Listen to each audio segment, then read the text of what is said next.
Hey guys, welcome to Helvetic Arms. Today we have a special weapon here for you guys that we really enjoy, but we have an even more special guest. We have Dale, the Sturmgewehr dude Hi, from YouTube. Thank you very much for being here. Really appreciate it. thanks for having me. And we have something special here in the terms of cutout weapons. We have a vz.58 and the vz.58 cutout. Now, this is special because we usually don't ever feature cutouts because they're hard to access and there's not as many of them. And for those wondering, cutouts are actually pretty hard to make, and so they're actually not cheap either. So what we want to talk about today a little bit is the vz.58, both the normal and the cutout. We want to cover a little bit of the vz.58's history.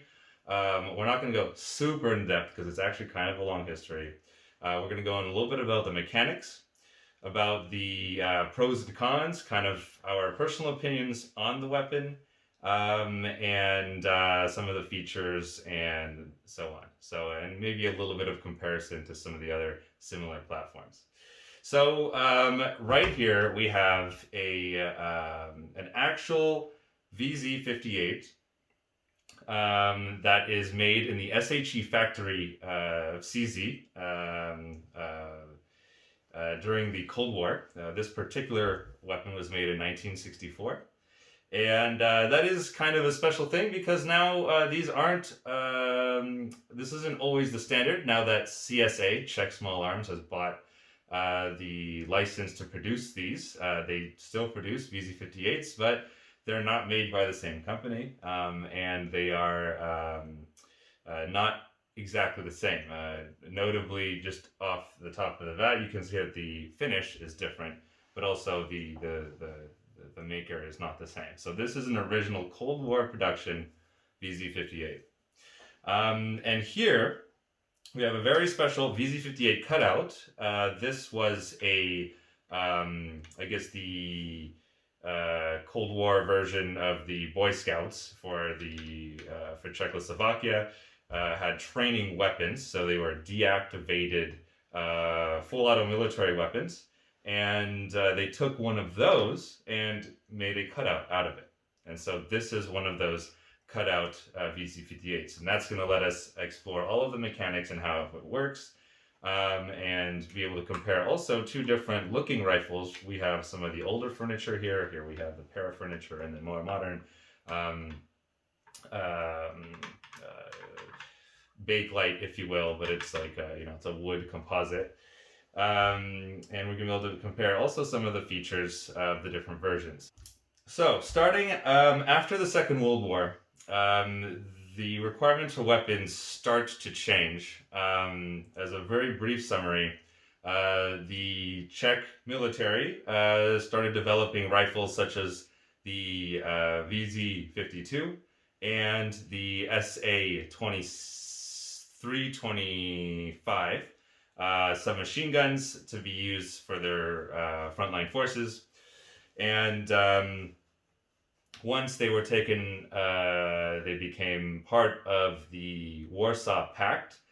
Some of the armament standards changed, and so the caliber requirements, they required all of the weapons to be chambered in Soviet calibers. So we have 7.62 Tokarev for the submachine guns. So they modified and changed their submachine guns to be the same design, but still be able to take the Soviet cartridge.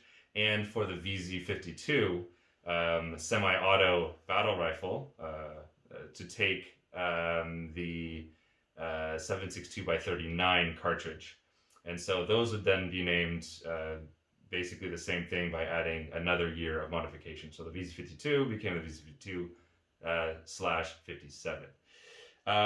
But through the beginning of the Cold War, the early, maybe, the 1950s, they decided to move towards making one rifle for all of the forces to use. And so this now we know as the assault rifle, but back then that concept was still kind of new. So we all know that the Soviets they went with the AK series of rifles, and the Czechs, they went for the vz.58. But before making that, I'm not going to go too much in detail about this, but to explain how new of a concept that was, they were still testing alternatives such as what they would call the heavy SMG, which is a heavy submachine gun. So it's basically an assault rifle in an assault rifle cartridge, or an intermediate sized cartridge, that is in open bolt format. So it's basically literally a giant SMG. That never got through past prototype stages. And never adopted it, but that's kind of where the idea was headed. So some of these prototype rifles had very similar configuration to what the vz.58 became, but they were different guns, and the layout was similar. And so then we finally get to the point where they are designing the vz.58, and this is kind of where it starts to become the main focus, is that the vz.58, then not called the vz.58, but the prototype for the vz.58 is going to replace both the submachine gun and the vz.52 rifle in Czechoslovakian service. So, Dale, do you mind talking a little about, I know you know this subject quite well, do you mind talking a little bit about the original design and how the vz.58 came to be? Mm-hmm. Sure, yeah. So what's interesting to understand is the Czechoslovakian requirements for this heavy submachine gun or assault rifle. And I think the main constraint that the engineers had to work against was the extremely stringent weight constraint of about 3.5 kilograms. Right. And so to achieve this type of weight, especially with the durability and minimum precision requirements, both of these are contradictory requirements, they had to resort to using pretty interesting manufacturing techniques and design tricks to make sure that the rifle, while still being light, is still relatively rugged for a combat weapon. And so that was really the work of the design team, led by project engineer HA+CH, with, of course, I think 3 or 4 different engineers who optimized the design for the final 1958 production pattern. So both versions you see right here are basically the final production model. They, of course, made some small tweaks in the trigger guard, furniture, construction of the bolt, some cross-section changes, but overall the design was pretty mature by then. So here we have the cutaway, which we can go through in detail later on to explain to you how they achieved these extremely low weight requirements while still having a functional military weapon. Definitely very interesting. Yeah. Absolutely, and that's that is an impressive feat in itself. If you've ever been able to pick up one of these weapons, you will immediately notice just how light they really are. It's incredible that they're able to make a weapon that is durable, that is nice, that does work well. Maybe not as well as all of its other competitors, but it is a very good weapon, and it is so light and it's such a small, dimensionally thin, and ergonomically it is a very small and nimble weapon. And that is a feat in itself. And using alloys, right, was one of the ways that they were able to achieve this, which is something that was not the mainstream for the Warsaw Pact / Soviet side of things, is they really wanted to focus on stampings due to the availability of alloys. But I guess after the war, they were able to source alloys, and that was a critical part in making this weapon lightweight. So we can start with the magazine. The magazine of the vz.58 is made of aluminum, and that is one of the things that really helped out in the weight requirement. The magazine is, as many of you know, it is not the same as the AK magazine. It is completely different, though it is of the same shape. But it is a box magazine. It does hold 30 rounds, and it has a last round hold open tab right here, if you can see that. And it works generally well, but from what we were able to deduce from, so basically the Soviets evaluated the vz.58. We're not going to go through the entire evaluation of that, but there was an evaluation of the vz.58, and they made some points, some good and bad, and critiques of the vz.58. I think it was generally a well-received weapon, but one of the points that they made is that the magazine was particularly prone to damage through service life, maybe compared to a classic AK-762 magazine, steel magazine. So though the magazine is lighter, it might have sacrificed a little bit of integrity, structural integrity doing that. So real fast, a quick segue is, though I don't know the origin of it, this is a vz.58 magazine, but it is steel. And so it is quite a lot heavier. It has a plastic follower, which is interesting. It makes me think it's a little bit more modern, as what looks like ABS plastic or something. So perhaps this is a modern magazine made by a private company. Perhaps it's something else. I have no idea. I don't want to speculate too much, but I guess it's interesting to see what the magazine would have been like if it was made of steel from the start. So it is noticeably heavier, but maybe it's a little bit more resistant. So there you have it, a vz.58 steel magazine. So it fits in there nice, no problems. All right, so some of the other features in the vz.58 that make it, I guess, unique are that the vz.58 has a last round hold open and also a manual lock open.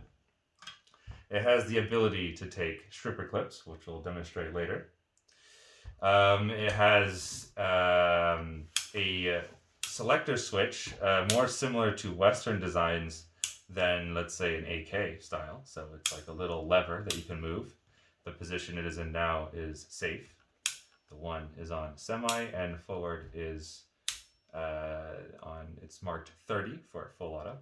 This particular vz.58 is a transformed to semi. So this used to be a full auto weapon and has been converted to semi. So unfortunate, but that's the way it is. And one other smart particularity, I don't know if you guys had noticed this before, but this used to be a vz.58 PI. So we can go through the versions real quick, but the different versions of the vz.58 are the vz.58P, which is the configuration of the cutout here, which is the wood-stocked, it's not necessarily the wood-stock, it's the full-stocked version of the vz.58 meant for infantry use. They have the vz.58 para, but I'm not sure of the exact designation. Do you know, Dale? I forgot off the top of my head. I can't remember either if there was, but maybe S. I don't know. Don't quote us on that. But this is the para model, aka just any model that they wanted a compact stock.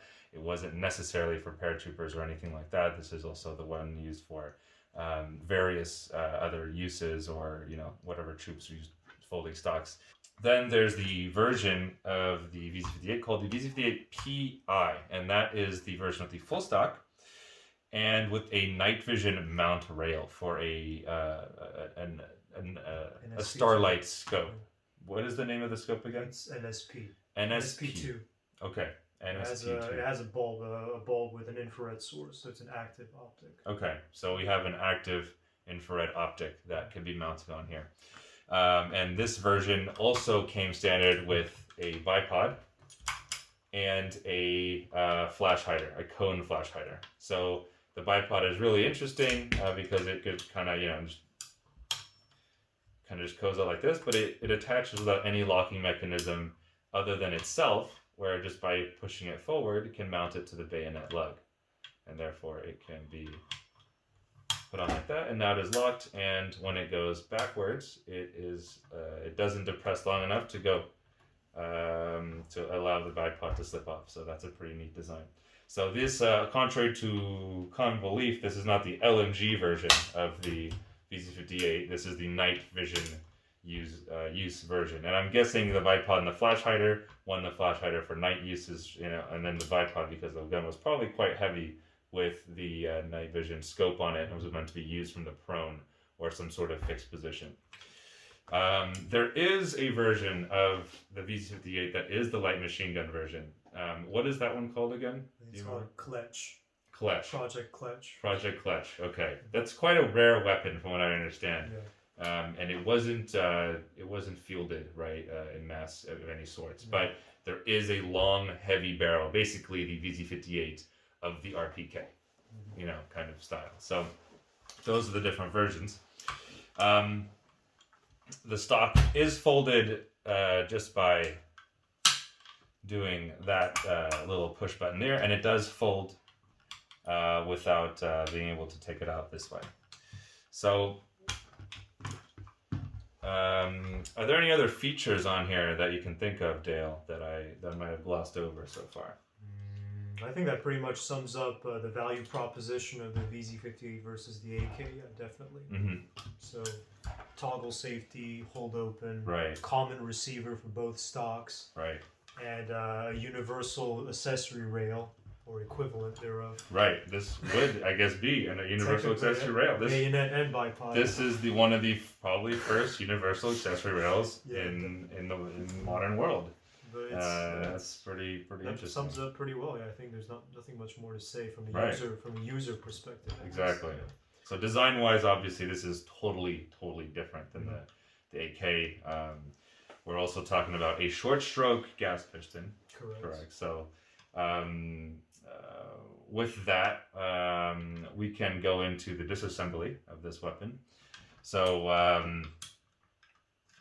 let's start with the front handguard.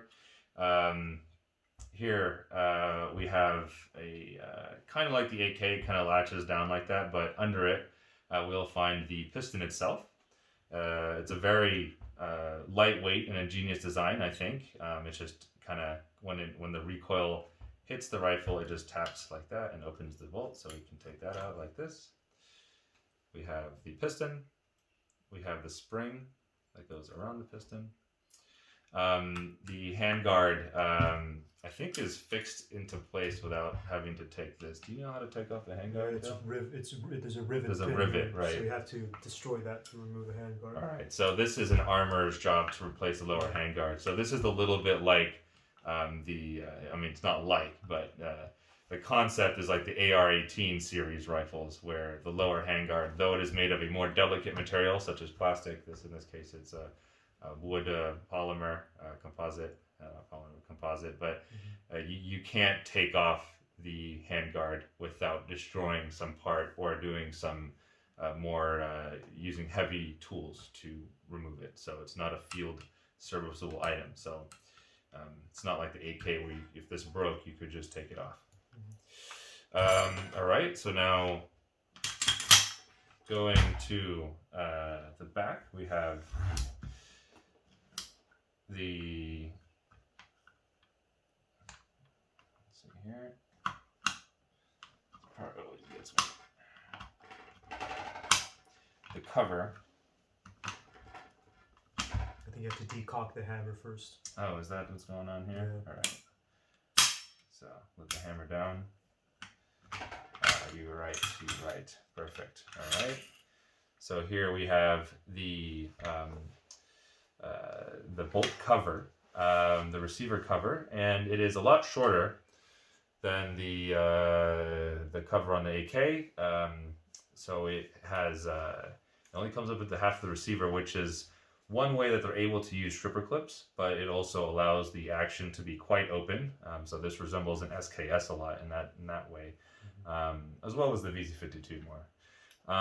And they have both the recoil spring and the firing pin spring attached to the recoil cover. Excuse me, the receiver cover, which is an interesting design choice there. We take out the bolt, and here we have an assembly of the here, messing this thing up.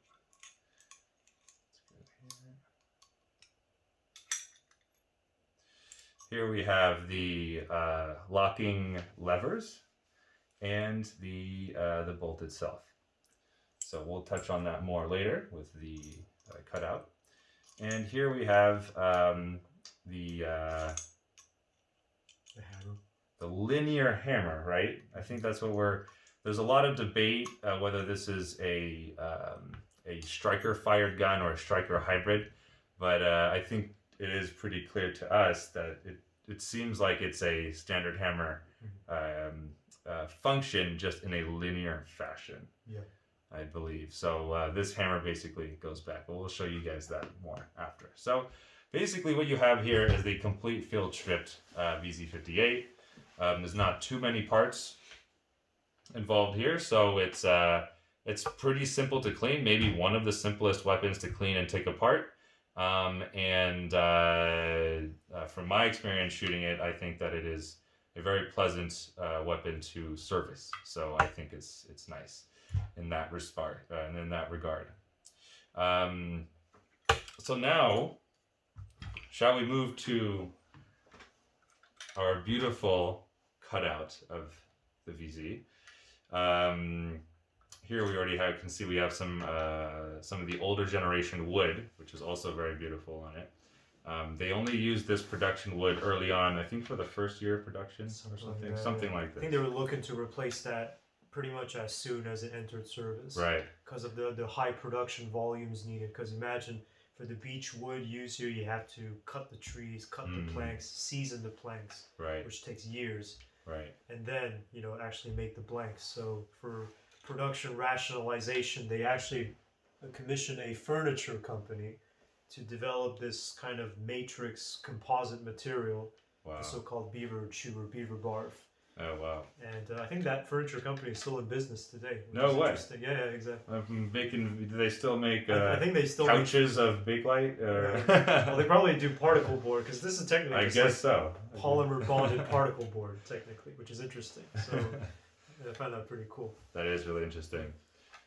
There is one real quick, just before I forget, I did notice a difference. Here it looks like one of the standard ways of mounting a sling was this keychain style. You can put your keys on this, if you need to. But we have a keychain ring here, and here it goes directly to a phallus-shaped ring, with the lack of a better term. Dog bone. This is a dog bone. Dongle D bone. Yes. Okay, so there we go. So Dale, I'll let you Sure. handle the rest of the explanation, the mechanical explanation. Dale has a very good understanding of that, so I'll try. we'll let him do his thing with the cutout here. All right, so to describe how the vz.58 works, it's interesting to take a look at the cutaway, because the Czechoslovak cutaways are really elaborate, and you can see they really removed as little material as possible to show you how much of the things work. For example, even the detents on the piston cover, the cutaway here for the captive takedown pin, etc. So it's a very detailed cutaway, very awesome to explain.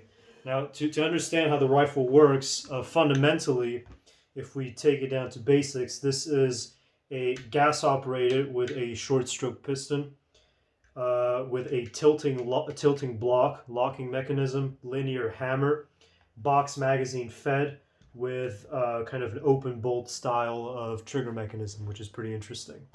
So it doesn't have a swinging hammer, as we mentioned before. Now, to kind of describe to you how it works and to show you how it interacts in the cutaway, we can go through the cycle of operation. So the first step would be feeding, in that case. Magazine is of a traditional double stack, double feed configuration. And you can see when the user rocks in the magazine, the tab is actually offset on the vz.51, which is a bit unique. The support is only one-sided, and it engages and locks the magazine in place. Now when the user retracts the bolt, the magazine spring pushes the topmost round in the path of the bolt. These are dummies, by the way, in case you're wondering. These are dummies. these rounds are And dummies. also, luckily, the firing pin is blocked on this one. So I hope nothing's going to happen. And once the round is seated inside the chamber, notice that when the bolt is driven home, the locking block drops into the locking surfaces inside the receiver. And that's how the gun is in battery. So if the bolt thrust were to be applied this way, it is resisted on this critical locking surface on the other side as well. Now there is a bit of lifting force, which is countered by the bolt carrier itself. So there's also a hook here. It's a bit like a tilting bolt, except that the bolt itself is stationary and the tilting is done by an independent piece, so to speak. Can we just show the audience real quick a little bit just in there? Look at how, if you could see that, that's a really nicely done example where you can really see everything that's going on there. So some of the parts there, very good. So let me show you in terms of the trigger mechanism how this thing works. Now, you can see that this thing essentially basically works like a full auto machine gun, in the sense that you have a sear that interacts with a linear hammer sear notch here. And in the safe mode with the safety wing pointing down, what it does is that it cams the disconnector down. So it removes any sort of interaction of the trigger blade to the sear. Now, there is a slight weakness in the design. If you were to depress the sear manually, suppose a shock or some sort of foreign load, the striker can't drop. Sorry, the linear hammer can't drop. So there is no positive locking of the sear, only a passive disconnect with the trigger blade. So once I flip, let's say on semi-automatic, you can see through the little cutout on the disconnector itself, I'm actually now engaging the sear. You can see it moving, camming back the linear hammer. Now there's no break point on the trigger. It's basically just a smooth, constant pull. And when that happens, under the pressure of the hammer spring, which is fixed onto the receiver cover as mentioned by Helvetic Arms, that linear hammer is driven forward into the base of the firing pin, which is nested inside the bolt. You can probably barely see it peeking through the bottom of the channel there. And that ignites the round, which pushes the bullet down the bore and creates a gas stream. Now, as mentioned before, this is a locked bolt design, so the bolt stays stationary and resists the opening thrust, so to speak, exerted on by the case. And when the bullet goes past the gas port, which is shown right here, affixed to the gas block, gas starts streaming into the expansion chamber on the piston, and that starts creating work, basically movement of the piston in this direction. Now the bullet will keep going on until the piston has generated enough work to start moving the carrier itself. Now to show you how much the mechanism moves, I can remove the shroud and you can see this is the useful amount of work that the piston is expected to do. Now there is an exhaust port which is also cut out right here. And you can see that once the edge of the piston clears that exhaust port, all of the energy has been communicated to the bolt carrier. Now it's a very good design in my opinion because the total amount of piston travel also corresponds to unlocking as well. So there's a lot of energy that's being used to push that bolt open, because part of the difficulties of making a gas-operated mechanism like this with kind of rigid extraction is that you need to overcome all the friction inside the system. So the friction of the case in the chamber, the friction of unlocking, and in the case of rotating mechanism, the actual friction of the extractor rubbing against the case rim. So having a lot of energy, a lot of useful momentum in the system to work the bolt is very important. And in this case, in the vz.58, it's very well done because the amount of allowable travel in the piston actually translates into the breaking free of the locking block. So given that this impulse is nice and sharp, it's going to drive the rear of the carrier forward, or actually to the rear, excuse me. And the extractor, which is rigidly mounted onto the bolt here, is going to yank the empty case out. It's going to hit the ejector, which is this fixed post inside of the receiver. And at the same time, the next round pops up, ready for chambering. Now, as I do this simultaneously, I've also moved the hammer back. I cocked the hammer against the spring. And here's a clever part of the design, is that when the carrier moves rearward, it actually has to overcome two springs, the hammer spring and the recoil spring. So it kind of adds a buffering effect, and to avoid too much wear and tear on the relatively frail section of the receiver there, because the cross sections, being the weapon had to be very light, are not terribly large. To add to that, one of the main concerns in the Soviet report evaluating the weapon was that there was a lot of impact onto the rear of the receiver that managed to unscrew the folding stock at times, which isn't a technical hindrance, but it is a usable hindrance. So that's something that was, I guess, problematic enough for them to mention it in the report itself. Yeah, definitely. I think what the solution to that is to actually stake or to deform the screw there. So it's actually very difficult to remove on a factory new weapon. I guess that's how they dealt with the vibration problems. Yeah, but you can understand that it's to the audience can understand that it's to the designer's interest to reduce as much as the impact as possible. And the usage of the two springs, in my opinion, is probably one of the design intents of having this inline hammer design. Also, because it saves a lot of space in the assembly, so the entire receiver can be made more compact, and that lightens the weight. Can we just pull up just the thickness of an AK receiver, just to compare real quick, as a mini side note here, to just examine just how compact this gun really is. Mm-hmm. We can see the AK receiver is at least a few centimeters longer than the VZ. The receiver is also thicker, and the AK is not known to be a large weapon either in any sorts of way. So we can see that the VZ is yet thinner, yet more compact than the AK in many respects. So it's quite impressive. And also the fact that they integrated the sight base to the receiver means that you don't have to dedicate as much weight for the entire assembly. They try to integrate as much as possible to make sure you don't have too much material. I think that's what makes this design particularly clever. But going back to the linear hammer, the reciprocation of the carrier meant that I could now actually rest this on the sear notch. Now the disconnecting is interesting. If you take a look at on this side, now imagine this during the cycle of operation, the bullet is traveling down the board, the piston is acting. You can see that the auto sear or the safety is depressed. What happens is when the carrier reciprocates, you can see there's a second sear behind the primary one that pops up, ready to receive the linear hammer.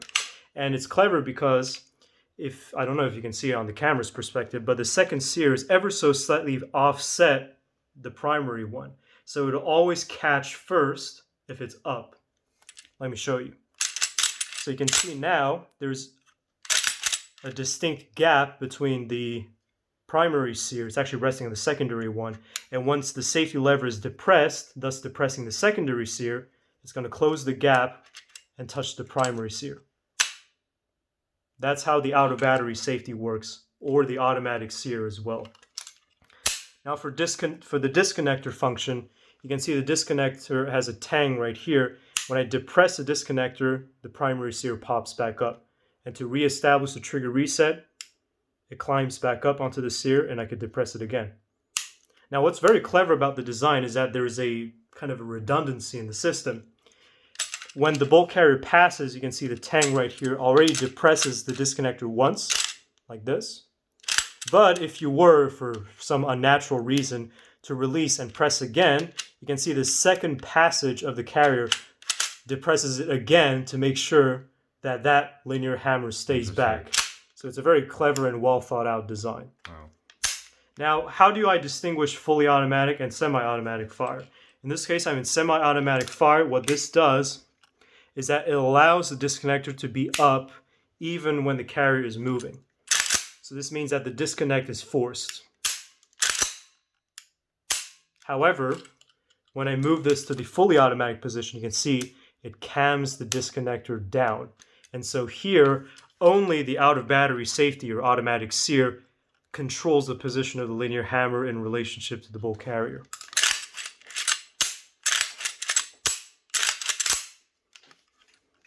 And putting it back on safe, as shown earlier, disconnects the trigger altogether with the sear mechanism. So very, very clever design. I think that pretty much covers the overall function of the vz.58. I think the last thing to show would be the bolt hold open when the last shot is fired. And so here on the cutaway, it's clearly shown. In fact, the bolt hold open on the vz.58 is almost scarily frail in the sense the only thing that holds the entire bolt back is this little nipple that's sticking out right there. That's holding back the entire brunt of that carrier there. Let's see that nipple again, guys. Let's see. We have right here. Can you see it? I don't know if you guys can see it on the camera. There you go. So just so our audience can see that nicely, that is a small bit of material indeed. Yeah, definitely. So the engagement surface is absolutely tiny. You can see this little pin basically just sticking out in front of the bolt, and that's what holds it back. Now, to actually actuate this automatically, as shown by Helvetic Arms, the follower has a projection or kind of a window through the mag here. In fact, the entire mag had to be cut out for this particular projection. And at the last round, you can see it already kind of pre-engages there when I insert the magazine. It presses directly onto the base of that pin against its spring.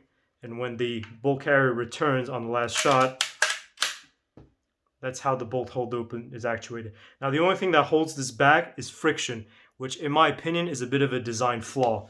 The reason for that is that any small disturbance in the bolt carrier will kind of delete your hold open. So if you were to fumble around with a stripper clip, it might close on your thumb. Other designs have more positive hooks, which means you actually have to pull back the bolt a certain amount for the bolt hold open to drop down. Unfortunately, this isn't the case here. It's just friction.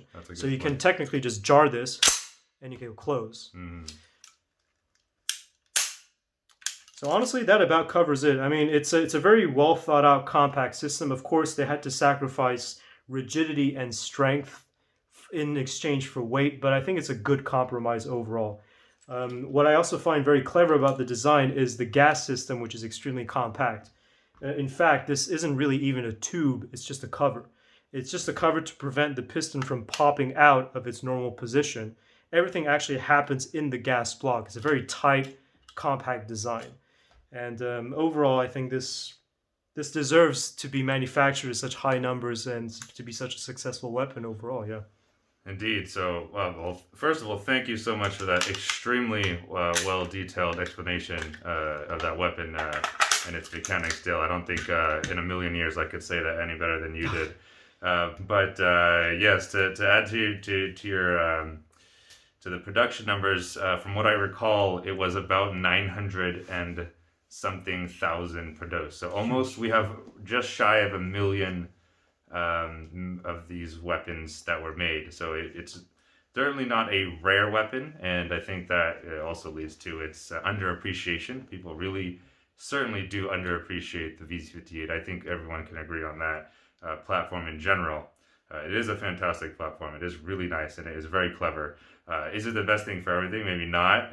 It definitely had some, it had its own Achilles heels. But what do you think, Dale, of this weapon from a handling perspective as a left-hander?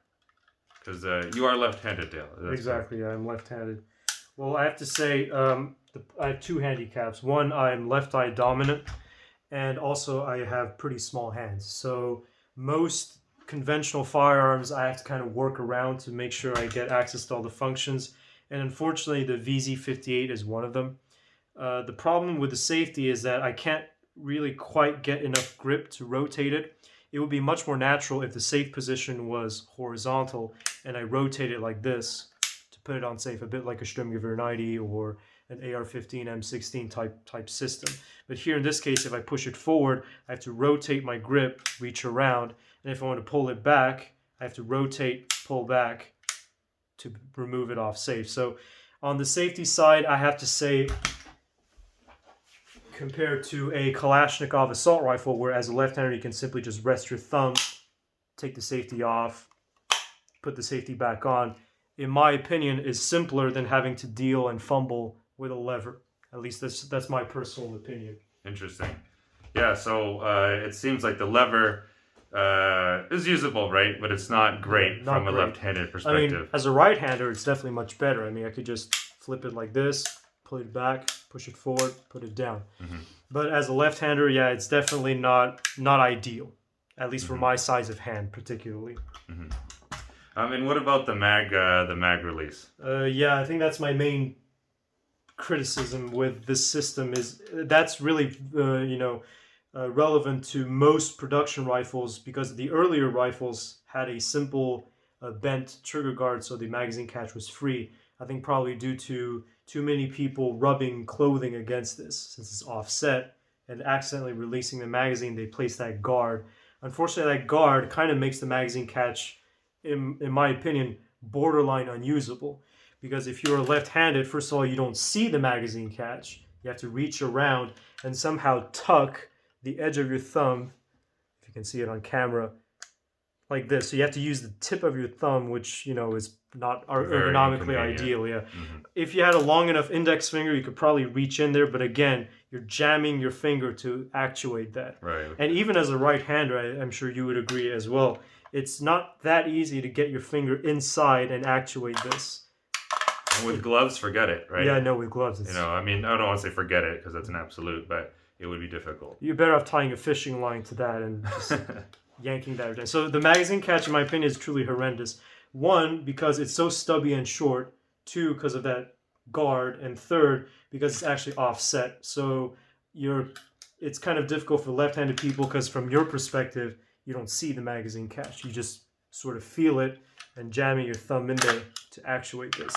So yeah, not ideal, unfortunately. Yeah, from a left-hander's perspective, I can totally understand how this would be a huge issue. Yeah. So I guess one of the only redeeming qualities I could say from the magazine catch is that, if anything, it is a magazine catch that will not get activated by accident. If there's any, there's no way that someone's going to accidentally do this. Right, so from a right-hander's perspective, to add to what Dale said, I would say that the weapon is easier to use as a right-hander, and compared to the AK, I would say it is easier to use than the AK as a right-hander. I'm not talking about an AK with lots of modifications, such as larger safeties and things like that, but I'm talking about bone stock rifle. This is more consistent, in my opinion, because lots of the VZs were made in the same fashion, whereas different AK patterns had different tightnesses of their levers. For example, the RPK that I have is very stiff, but the AKM is less stiff. So there's an inconsistency there, and these all seem to be pretty positive feeling. For a safety concern that some people might have is that if you are on safety, such as now, and you want to use the right hand, aka the trigger finger, to switch it to semi-auto like this, is that there'd be a backwards pull, and someone could pull on the trigger. But honestly, from doing this, personally, I don't think it's an issue if you train with any amount, that this is not a safety issue at all. This is really quite easy to do. You could even do the thing where you hold it like this and then just do that and it's off. So that's going to be easier than an AK, in my opinion. So for the mag catch, it's not great. You can certainly not do any AK, whatever, reloads, sweeps like that or anything. But you can get in there okay. If you're not wearing gloves, maybe it's a little easier, but it's not the end of the world, but it's certainly not the most practical system. Mm-hmm. From another handling perspective, one of the issues that me and Dale, I think, agreed on is that the sight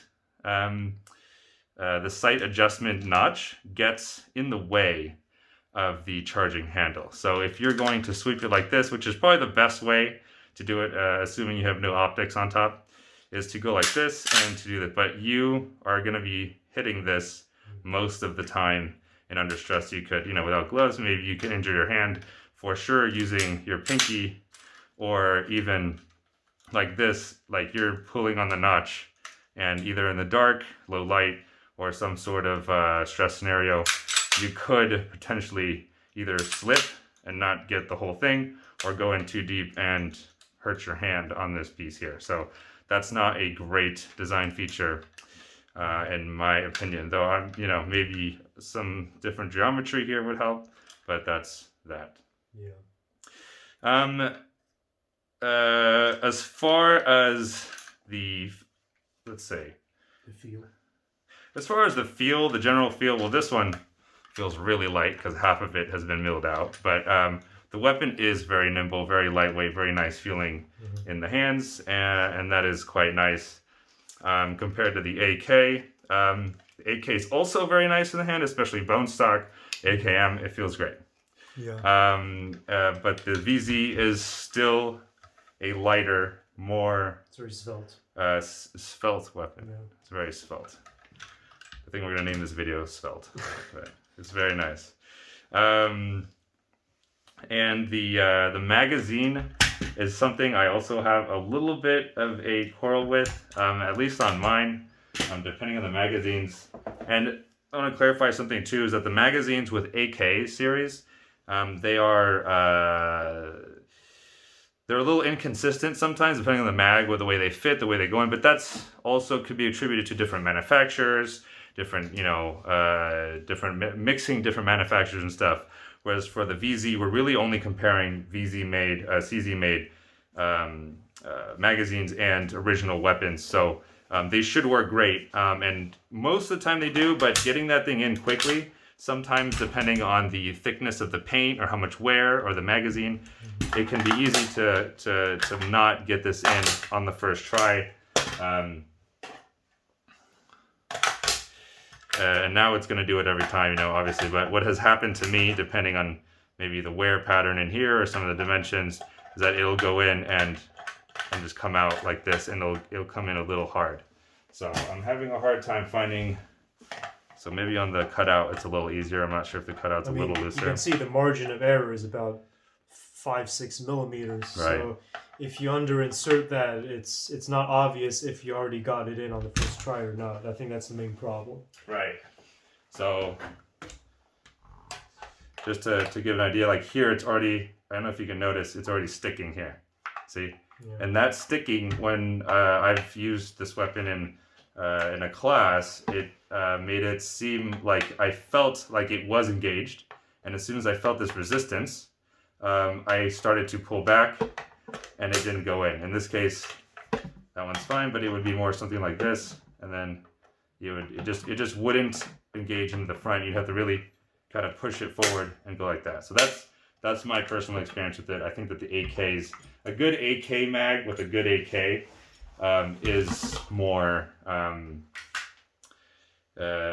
consistent, I think. So maybe that's just practice, but that's the way I feel. All right, guys, so we wanted to show you guys how to perform the stripper clip reload. So for ease, we're going to deploy the bipod and insert a magazine. So let's say that the weapon has run dry. You have no more magazines that are loaded. The vz.58 is issued with 4 magazines total. Can you pass me that pouch, please, Dale? Actually, yeah.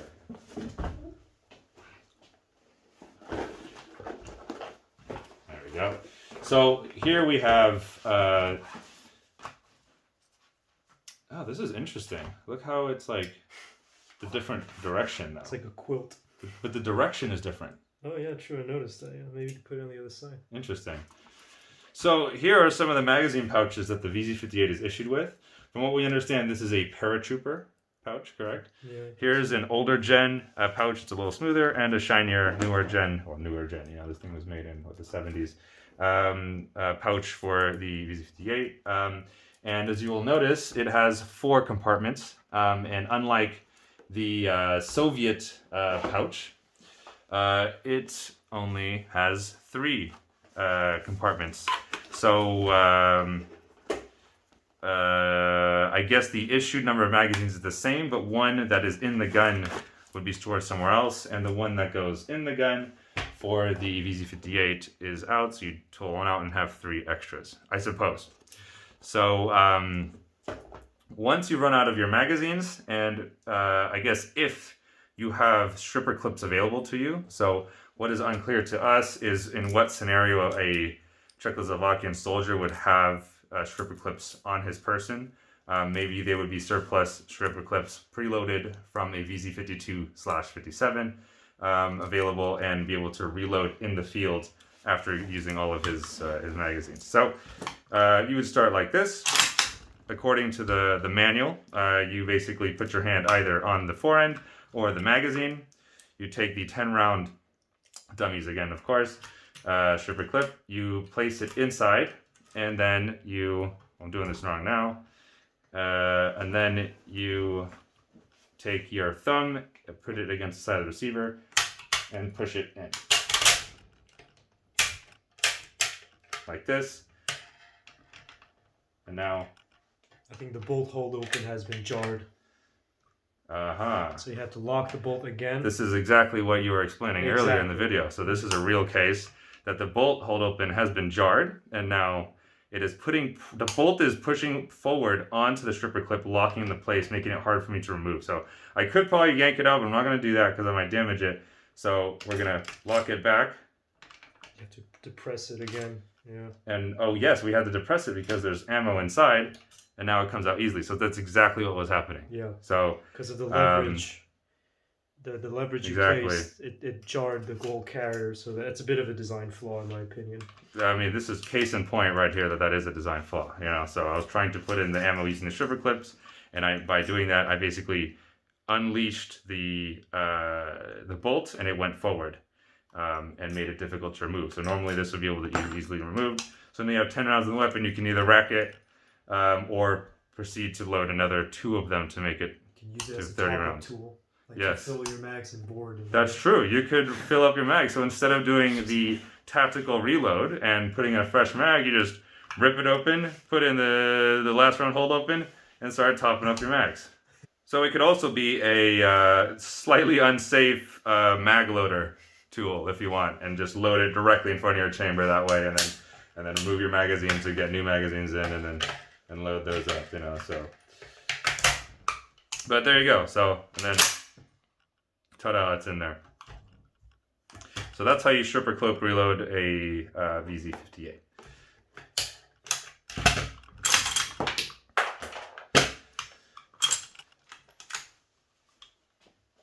So we don't have too much left on this weapon for you guys. Before we finish, I just want to put into perspective that this weapon was issued in 1958, which is 1 year after the Swiss issued their STGW-57 rifle, which we have right here. And I just want to make a general comparison between, I don't think it even fits in the whole frame, the size difference and the weight difference and the heft difference between 2 rifles made by 2 different philosophies at 2 different times, at the same time period, that are meant generally for the same purpose. These are both infantry fighting rifles. And we have one is literally huge, long, heavy.